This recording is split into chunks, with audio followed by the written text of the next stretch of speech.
Thank you, April, and thanks to Build. My name is Joshua Smith. I'm a graphic designer and brand strategist working here in Detroit.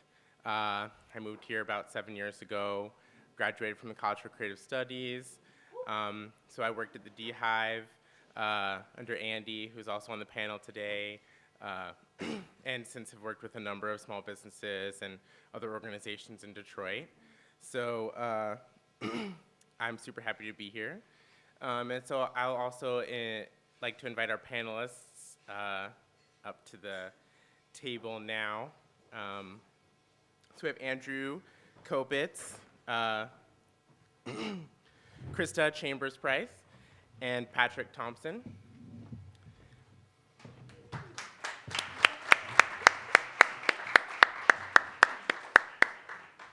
So welcome, you guys. I would like to give you a chance to introduce yourselves to the audience and tell them about your practice.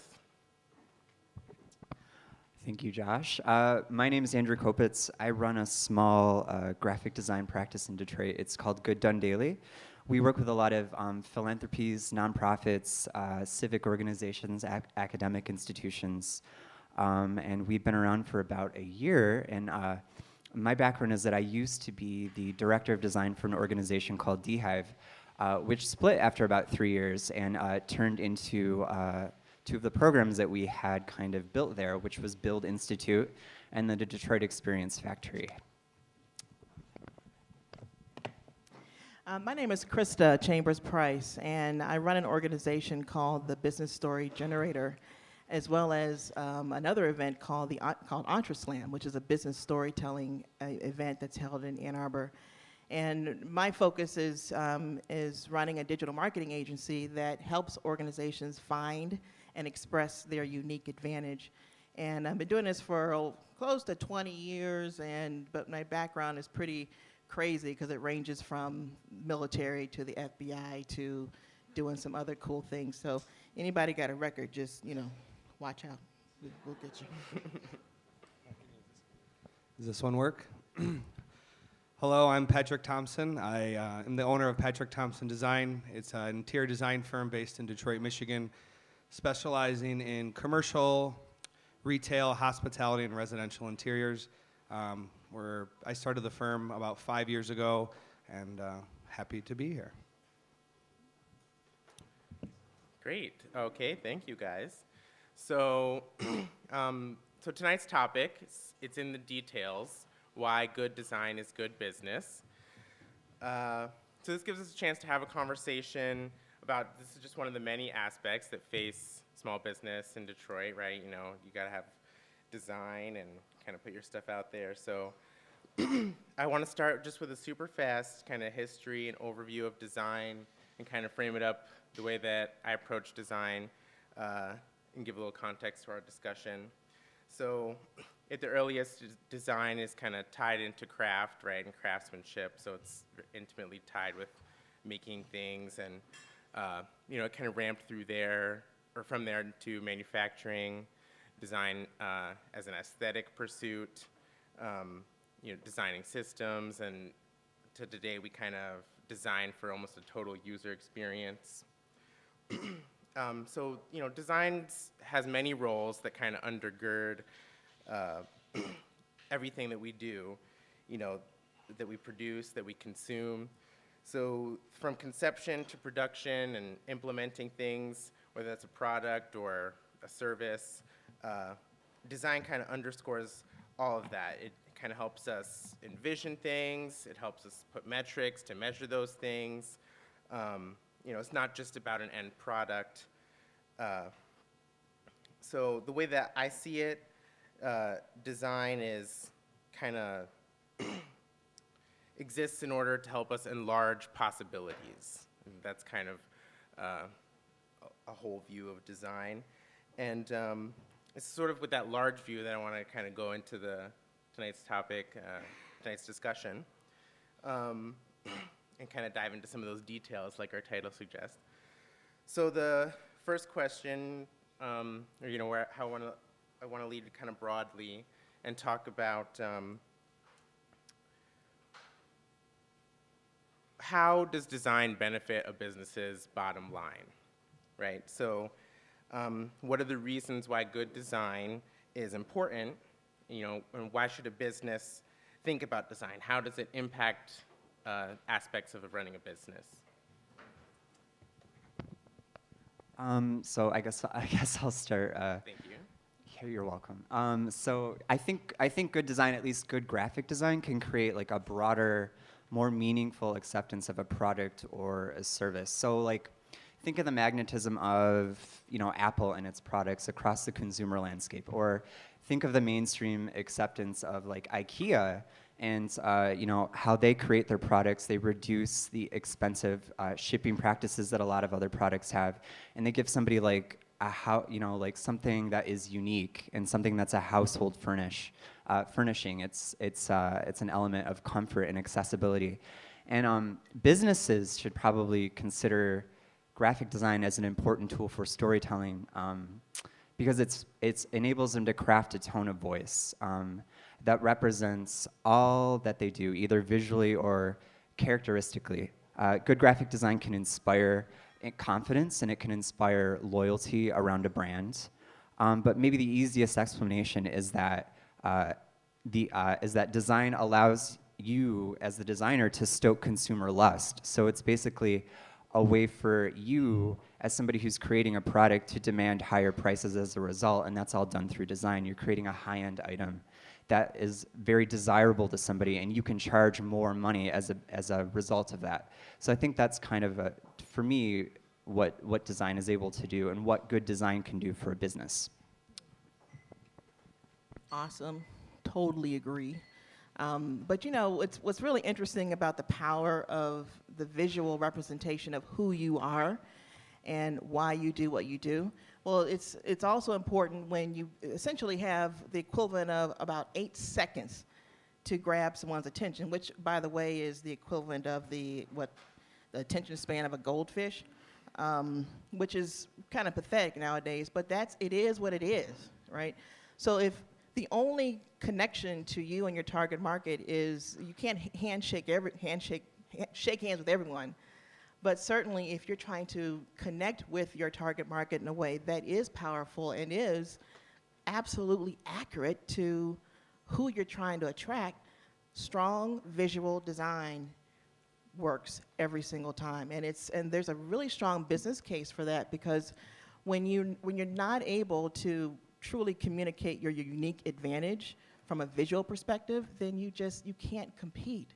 Because I'm sure that if there is one person who's baking something, there's 10 people on the other side of the room who's doing exactly the same thing or something is very similar. So how do you stand out? Your graphic designer is supposed to have your back in helping you figure out how to make that work.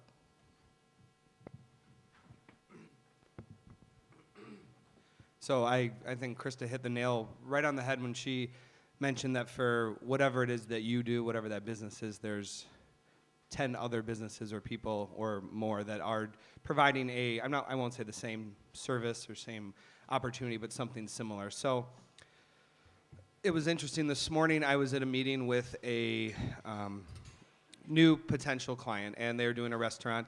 And when we were there, we were in this downtown location. It was north of here. And one of the local reporters saw that someone was in the building. And the building closed on Friday. It was a bank. And there was people in there. And this journalist came in, and she was immediately like fishing for news on what it was. And I was like, this is an opportunity to go really well or go very poorly. And it was the potential client was like, we're not ready to talk about it. And the reason I bring that up is so when you talk about design, she said we're not ready to talk about it because they didn't have their concept in place. They didn't have, not even the name or the business card or the logo. They don't even know what type of food. They don't know what the space is going to look like. They don't know anything. So really when like that design portion of it, how does it affect your bottom line? Well, whether you're designing whether it's your initial vision or your concept, these are all like different levels of opportunity. So the first one, when you hand that business card out, that's your first chance.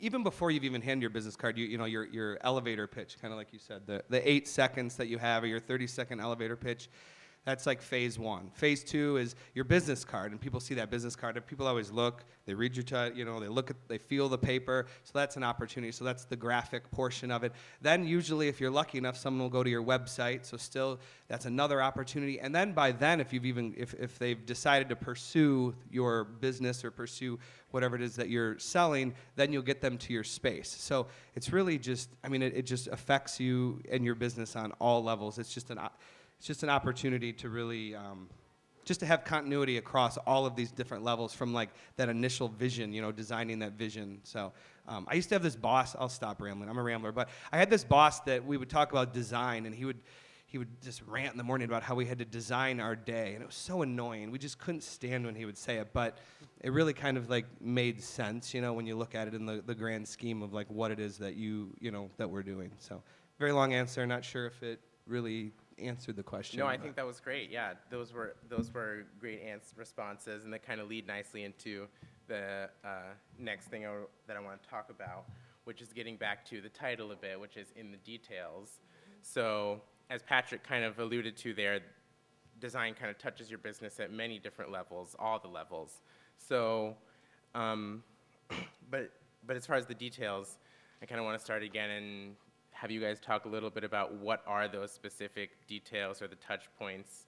You kind of zoomed over like business cards, websites, but you can, Andy, you can start, and maybe it's like the process you take people through, but not the process you take people through, but just the kind of outcomes or those touch points where good design plays a role to the public and how they experience your business. Well, I think it kind of starts with the business themselves. So, like, as a designer, I want to work with people who have a passion for their project, whether it's a product or a service, and that goes beyond the desire to just make a profit. Businesses that are run by people who are willing to take risks and kind of work outside their comfort zone is something that's very attractive to me as a designer.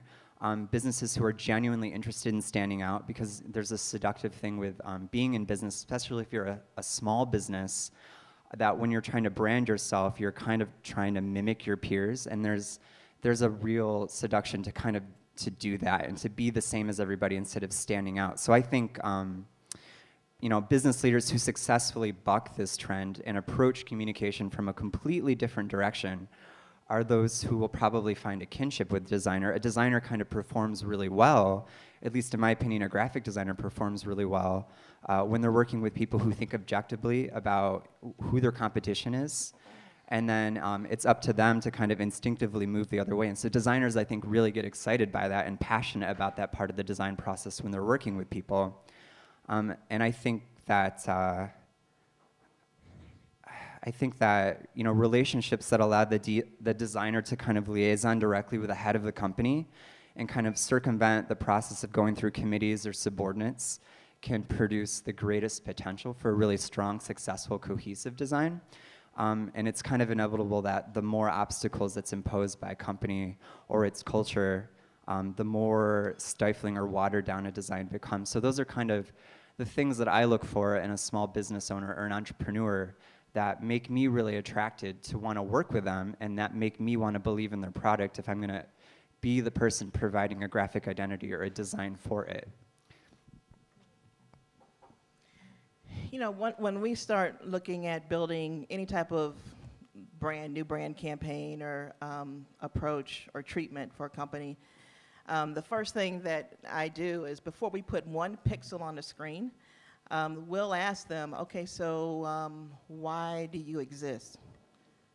And the first thing that typically comes out is, oh, well, our target market, and it's Susie, and she's got 2 kids and a dog, and she works 9 to 5, and she's exhausted, and our product helps her, blah, blah, blah, blah, blah, blah.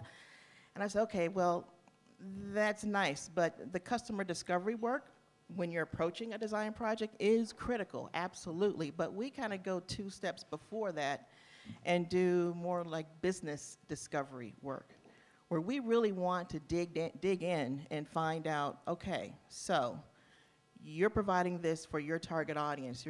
Here's Susan, right? If you don't know who you are, why you do what you do, and why you're the one to do it, Susie is never going to listen to you.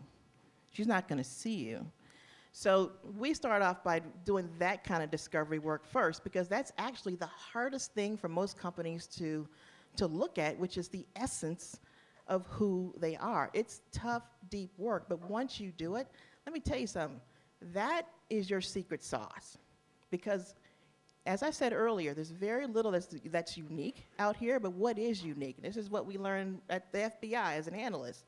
There's only one thing that's unique out here, and what is it? What do y'all think? Who said it? The fingerprint. Thank you, my man. Okay. The fingerprint is the only thing that's unique, but you know what? It's who we are. That's almost the last thing that we use or leverage for our brand, right? So then you look up at 6 months later after someone says, here, Krista just built us a great looking website, and I just push it right back and say, nope, I need to know who you are first. What are you talking about? We're gonna do this work. It's gonna be painful, you're gonna hate me, but you're gonna love me at the end, trust me, you know. So the pixel is just a representation of who you are, what you do, why you're the one to do it, and how it works with your target audience. Anything above and beyond that is almost window dressing, and you don't want that, especially when you're making that kind of investment in your branding.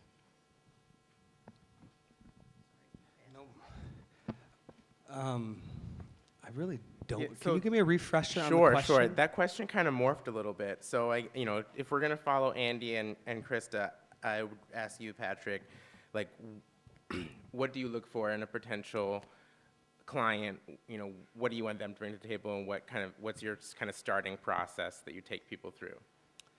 Or that you say, So based that on, you say like, to them. Andy mentioned something that the best client is the one that's willing to take a risk. I would definitely agree with that for a few different reasons. Number one, because they force us to be better designers. When someone comes to you and says, well, I've seen this, I don't want that, I want something different. And, you know, that's the challenge of it, that I guess it just inspires us to be better, makes us work even harder. But to go back to, you know, something we were talking today in the office, and we'll always do, you know, a design charrette when we start a project. So, you know, when a new client comes in, we're actually at the point where it's really nice. We kind of we talk with the office and ask, okay, is this the right fit, this project? Is this kind of in line with our direction that we want to go? And we start to break it down. Is it going to be the right project? Does it have the potential to be something wonderful? And a lot of that kind of,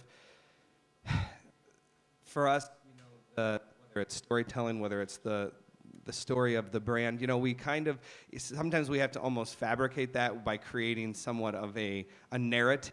When we have a space, sometimes we ask the client, like you said, we ask that same question, like, but what do you want this to be? What do you want to be? So we really push the client and ask, you know, we kind of dig deep into this research and development phase. And the reason we do it, and sometimes it spirals and we really lose focus of what the project even is. You know, you're all of a sudden it's like 1860 and you're talking about a horse-drawn carriage that maybe was parked outside this restaurant at some point.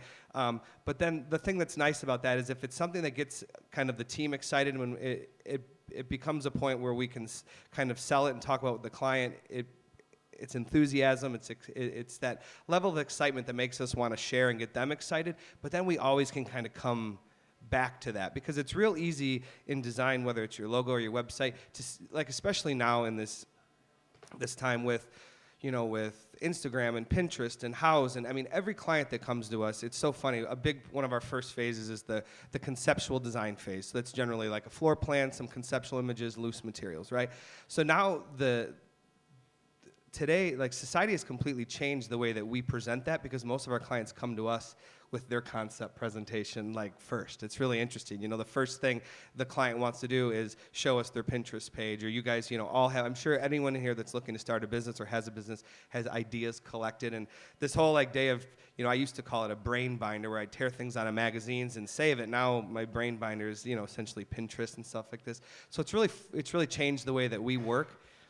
I've really lost where I was even going with this, but I guess having that direction, just a spot, it's kind of like we can always come back to it and say, is this in line with our original vision? Is this the narrative of the project? And even if it's someone's like residential space, it's so personal, and I ask them, what do you want this to achieve? If you're working in someone's kitchen, do they host dinner parties? If you're in someone's master bedroom. How do you use your bedroom? Do you watch TV in here? Is this like a sanctuary? And then and all these decisions, whether it's flooring, whether it's a paint color, whether it's the location of a wall, any of that stuff, you just have to kind of take it back to that narrative, or even which will kind of, the narrative almost basically results in the different experiences in a restaurant. You know, someone who's sitting back at the far end of the bar, you know, compared to someone that's in one of these nice curved booths, has a very different experience in this space. So, once again, very long answer. Not sure if it. Yeah.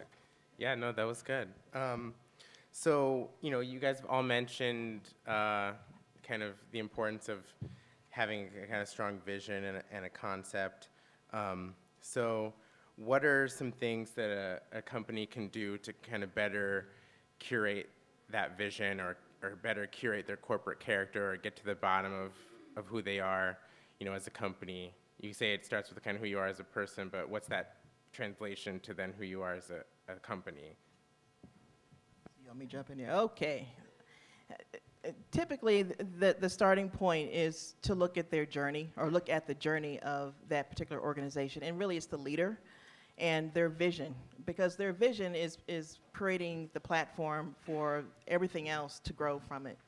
So for the role of, you know, and what was the question again, Josh? Sorry. I did have vodka time.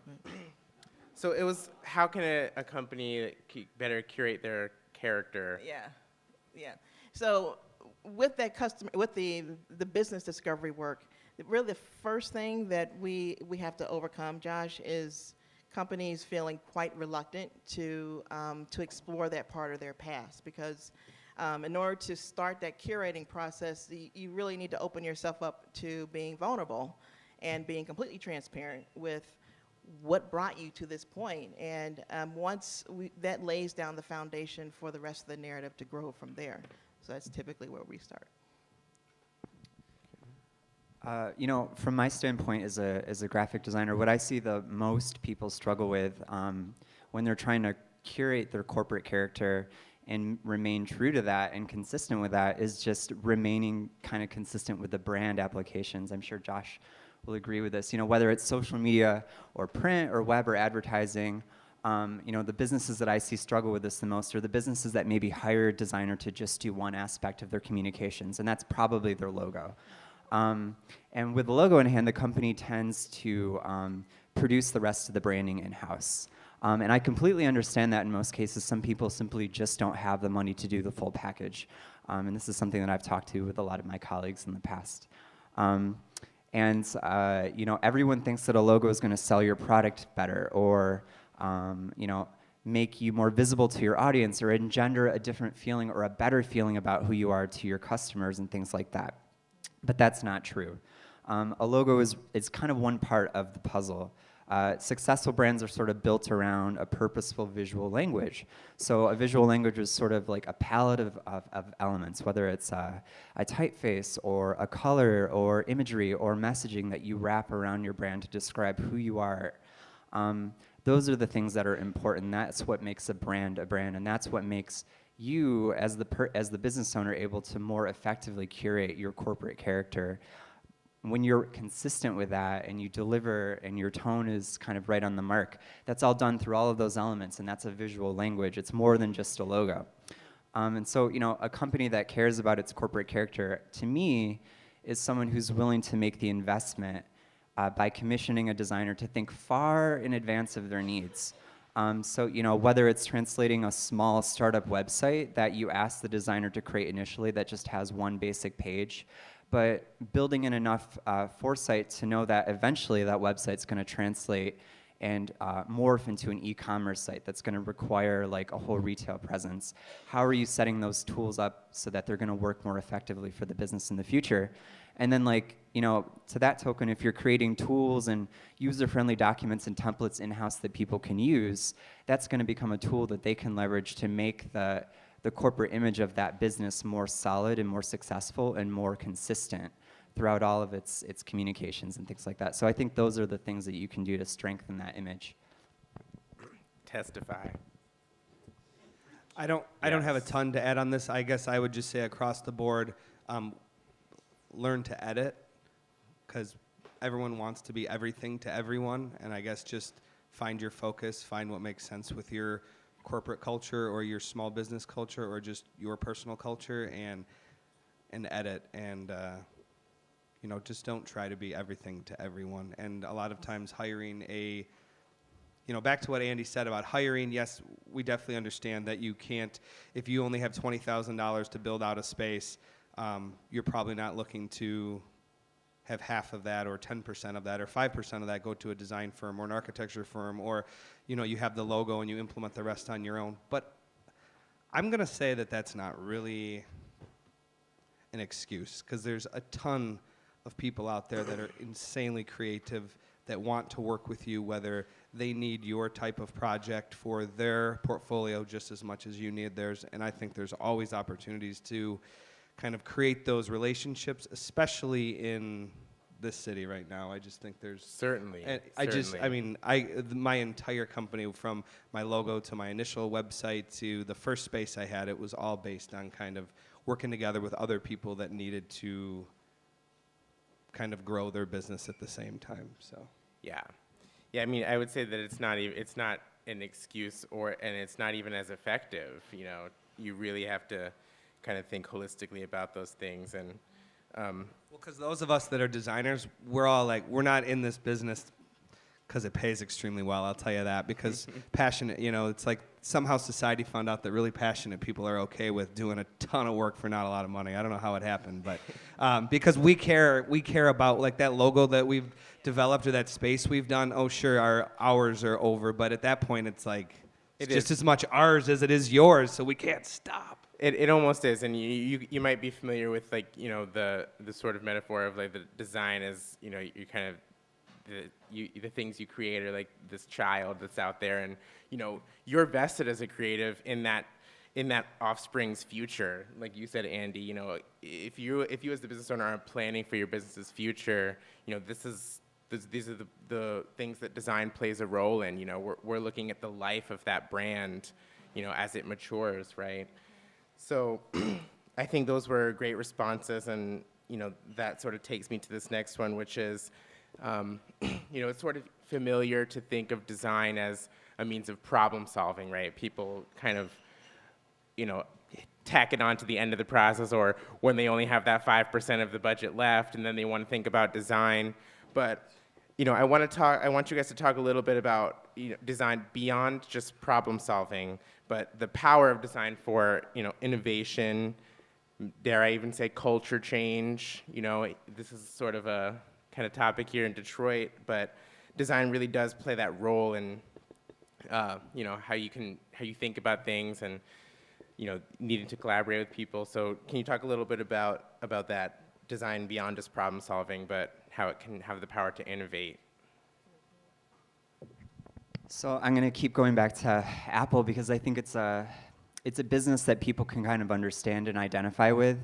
It's sort of permeating the landscape, and we all see it daily in commercials and things like that. You know, just like they're able to take a product, and not just a product or an idea, but take a product or sort of a design ethos and turn that into a whole system of products. So think about how Apple's kind of turned out these things like the iMac or the iPod or iTunes, the iPhone, iPads, and how all of that is kind of holistically linked into a broader system. So you've got like how that's all linked into iCloud, this cloud-based system that all of these products are designed to connect and link into. And, you know, designers are sort of the ones that are best situated to figure out how a kit of parts can become something more. They're the ones that can figure out the human interface for a vast change. So if we do our job right as designers, if we're working in an ecosystem, it's far better. It's a far better platform for innovation than like an isolated products. These things that Apple has developed are now useful to places like hospitals and power plants who are linking their machines into these ecosystems that Apple creates.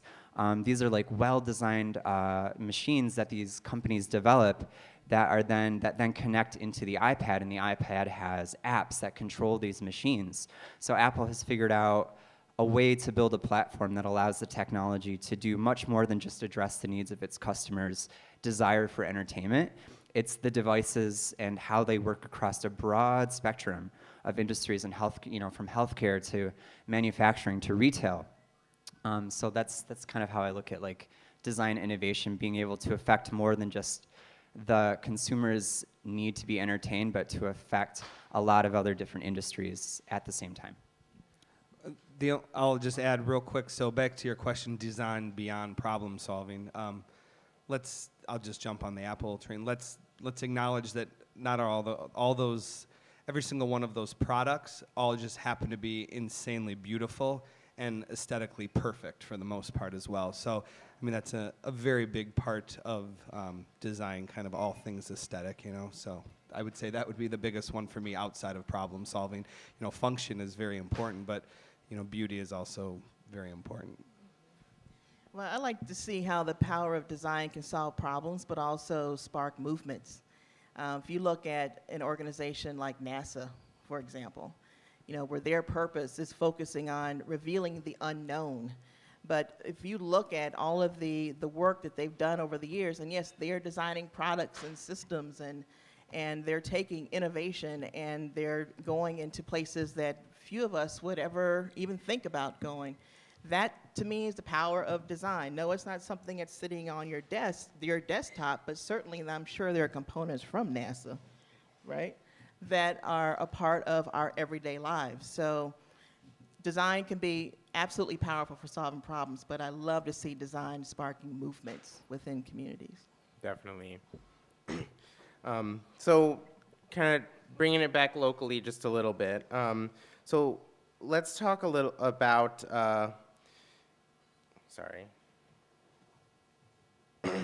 so what kind of tools or information or resources are out there for business or business owners who are interested in investing in design? How can they educate themselves, on design? And do you have any tools, resources that may be specific to any of your disciplines that people can kind of get a brief if they're thinking about contracting design or working with a designer? I think maybe from the standpoint of graphic design, it's kind of a weird industry. I think people kind of wonder about it. They're surrounded by it at all times of the day, but they're not really aware of its effect sometimes. And that's because if it's done well, it's kind of invisible. But if they're interested in learning about it in the process or reading about it or just kind of getting a window into what's going on in an industry, which might then help inform how they approach commissioning a designer to do identity or branding for their own company. There's a couple of online resources. The American Institute of Graphic Arts has an entire guide for clients who want to work with designers and things that they should be aware of when they're kind of entering into that relationship. And it's free to download. You can get it on the American Institute of Graphic Arts website. Go to aiga.org. And it's a PDF, and you can download it. And if you're kind of interested in entering into that conversation, where you feel like you're not really too confident about talking to a designer about design, and you're not really sure what to expect, this document can kind of educate you and help you walk you through those steps, and maybe empower you to be a little bit less uncertain and more confident as you approach and kind of enter into that conversation. Yeah, to add to that, it's really important, we feel strongly about clients feeling empowered about managing and taking ownership of their brand. And I know I focus a lot on narrative and storytelling. And sometimes when you're working with a designer, it's really easy for the client to say, here, take this and come back to me in 6 weeks.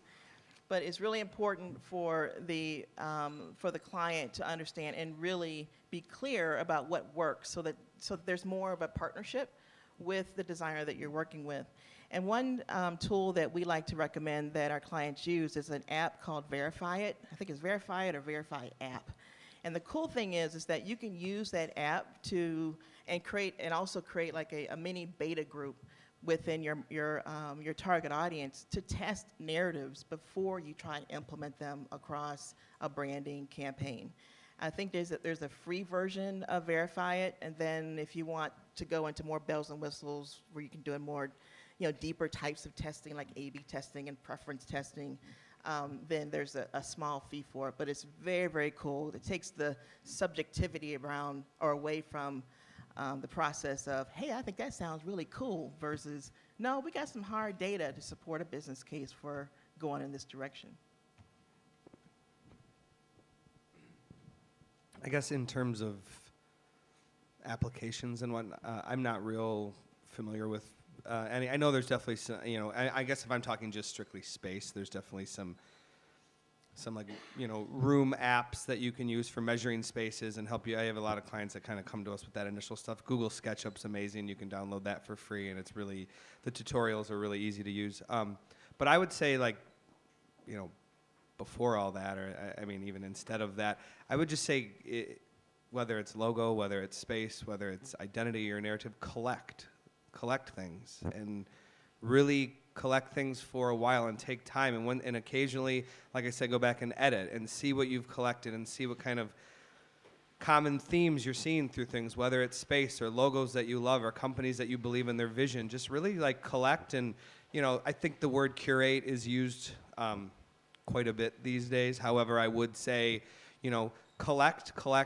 and then curate, and don't be afraid to edit. And if there's something you love but it doesn't fit within your current brand or your business or whatever, it doesn't mean you can't use it another time in another space or for someone else, or you know what I mean? It's because sometimes the thing that was really interesting for me, part of this business, I used to just want things so much. I would always just collect these images of furniture and things that I just still to this day can't afford, but I would always collect them. And one of the best parts about my business is now I get to buy those things just with other people's money, and it brings me the same level of joy seeing them in their homes or in their spaces than it would for mine.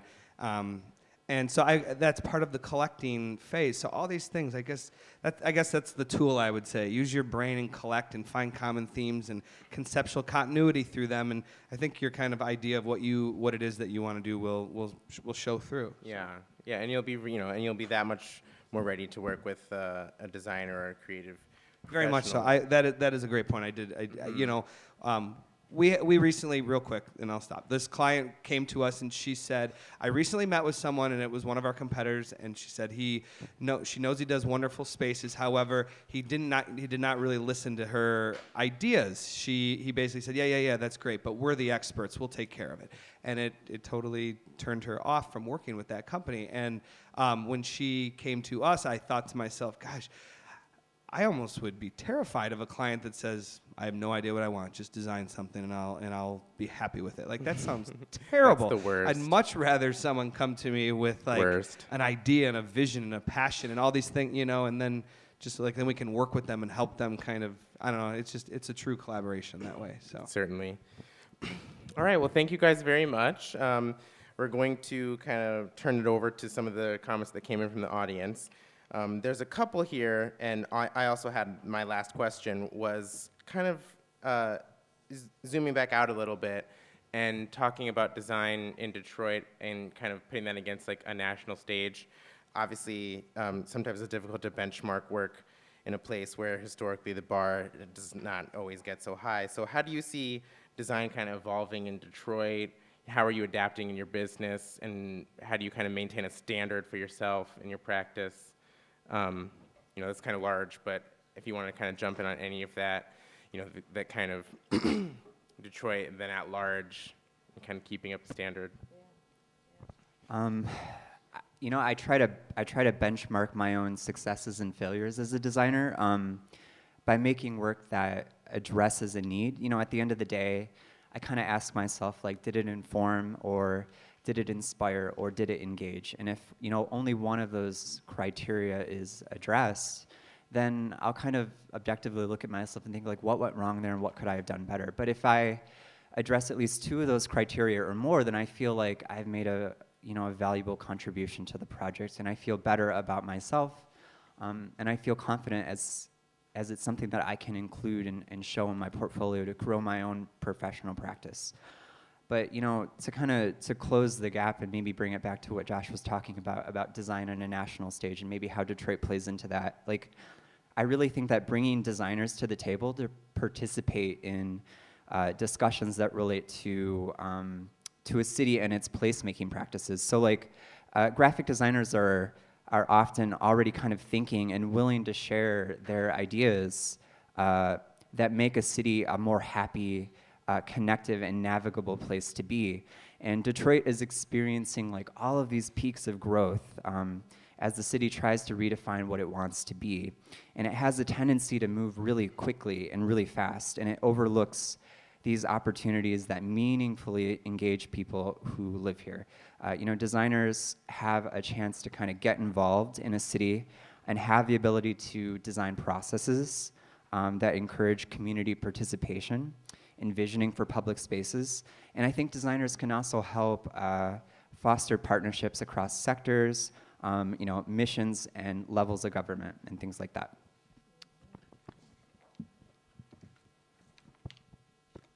Rock, paper, scissors? Do that? Okay, go. I'm supposed to sing some Celine Dion, so just watch out if I break out at any moment. But at any rate, Thomas Friedman wrote this book called The World is Flat. And the central message to the book is that, you know, essentially America has the right stuff to really achieve all of its, you know, innovation goals. And I'm going to kind of pull that in or focus in on Detroit, because Detroit has the absolute right stuff to accomplish everything that it wants to accomplish. And really, Detroit has this unique competitive advantage when you look at the whole landscape for design across the country. And I think, and this is what we've been leveraging, is that, you know, Detroit's competitive advantage is its culture and its diversity and its history. And when you look at other communities across, you know, this country, it's like, you know what? Detroit has a kind of a, you know, kick-ass, you know, history that we don't necessarily like to talk about, or we don't leverage it to its fullest extent. And the way that we celebrate the diversity within this city and throughout our designs is leading the way for other companies and how they approach design. So. I would say that since I came back about 5 years ago, I think Detroit's majorly stepped up its game in terms of graphics and space and identity and just everything. I've been blown away with the amount of new spaces and new businesses that have opened up here. And I really think that it has come a long way in even 5 years. And, you know, when you operate a business, design is very important. The product is equally as important, and then the people, the three things, design, your product, and people, are the main things that make your business a success, I think. And sometimes you can get away with, you know, if one of them is great or two of them are great, but really, I think, you know, with what's going on here with a lot of the new businesses, if it's not working, I think that we're getting enough options here that the ones that aren't working kind of weed themselves out at this point. So Yeah. I think that was kind of what you were asking. I really think Detroit stepped up his game. I'm seeing tons of great design all over this town now, and it's exciting because it's making us step up our game. It's making all of us work harder and be raising that better. bar. And the thing that I love, you know, I think the day of designing everything gritty and rusty and the love of the hole-in-the-wall bar, you're like, yeah, those are still great, but you know what? There's a level of sophistication that's running through the city right now that I'm excited about. And that hard work, that hard work mentality that gave to like the gritty culture, I'm glad that can just show itself in hard work. It doesn't have to show itself in the spaces and our brands. Detroit's allowed to be cosmopolitan. Totally. I'm ready, you know? So, Cool. I think it stepped up his game a lot. So. Yeah. Well, I'll just take this last one because this one is, I've gotten this one before. And so it's, how do you find creative people to collaborate with? A lot of people ask me, how do you find a designer? How do you find someone to work with? How do you collaborate on creative project here in Detroit? word of mouth and reaching out and emailing, hey, do you know, posting things, just really not being afraid to just ask around. Even if someone that you think you can't afford to work with, reach out to them anyway. Set that meeting. Someone will always have coffee with you. Someone will take a phone call with you. People will say, hey, I can't take this on, but this person could. I mean, I met a guy the other day who showed me around. He was a building manager for someone. And he said, hey, do you do any steel work? My buddy owns a steel shop across the street. And next week I got a meeting with his steel guy. You just ask. Don't be afraid to like ask people if they know someone, because I think that's the days of opening up the yellow pages and looking up graphic designer. I don't think that's really working that great anymore. So, see a logo that you like, Google it and ask find out who designed it, and then track that person down. So, I went on like a mad hunt of Andy's work the other day because he was on the panel and we were supposed to connect about a year ago. And next thing you know, I was absorbed for like 45 minutes in Andy's work and his new website. I saw him here tonight. I was like, hey, congratulations on your new space. Oh, I love that project that you just did for Eastern Market. And it's just amazing the amount of things that you can find out about someone now, and find someone that you want to work with and track them down. Small town. Because if they're not on the internet, then you don't want to work with them. And just keep showing up. And going to organizations like Build and asking someone like April Boyle, who seems like she knows everybody and Jesus and mom and everything else. You ask her, hey, I'm looking for such and such, and I guarantee you at least 5 to 10 names are going to come out, and she's going to point you in the right direction. And there's so many resources in addition to Build. Contact TechTown. I mean, these are organizations that are built to support projects like this. If projects are finding the right resources to implement them, and they're ready to connect you with great people. I'll just kind of echo what Patrick said, and that I think it's important to kind of exchange informations with peers who are kind of in the same industry, ask around for referrals and recommendations. I mean, Josh and I, having worked a lot together in the past, we share vendors and people like that all of the time. We've everything from sign makers to people who print vinyl graphics and produce environmental things, everything from woodworkers and steel, people who manufacture steel in a certain way. Josh and I have been very collaborative and kind of transparent with each other about those things because it both helps us. But then just locally, there's a lot of design initiatives around town that you can actually meet and network with people. There's Drinks by Design, which is every month.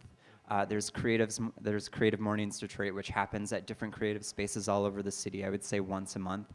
And these are events that you can go to meet other practitioners who are like yourself, who are doing what you do in different ways or in different areas of the city. And that's a great space to network and share information. So I encourage all of you to kind of look those up. Cool. Okay, so I think we can maybe do one more. So let's see which one we got here. Well, actually, before I get to this last question, I would say, to echo Andy's point on the kind of the knowledge sharing and the industry sharing, and like Patrick said about reaching out, I think that those underscore nicely this last question that I got, that asks, what is the benefit or the unique value proposition of hiring a design firm? And I think we've spoken to that, and I would say that it does grant you the access to not just a designer, but someone who's kind of planning for that future and thinking about those things and has access to those other vendors. So then I'll end it on... Plus, it allows you to focus on what you're really good at and growing your business. Exactly. Be an expert, be your own expert, and, let designers be their experts. Okay, so this one's interesting, and I get this one a lot too, and I think this will be the last one, which is, what are some of the kind of intellectual property or trademark copyright issues that you've run into with design? How do you go about trademarking or copyrighting your work or dealing with that in client work? I don't know. That's kind of an interesting one. I've dealt with that. I've dealt with that issue of copyright and just kind of trying to be hypersensitive to what's already out there, what already exists. And I would say if you're kind of entering into a conversation with a designer, to do a little bit of prep work. If that's a concern of yours, I think you really need to connect with the appropriate litigator or the appropriate attorney who can kind of help to suss out those issues for you, because the designer is really concerned with the vision of the project.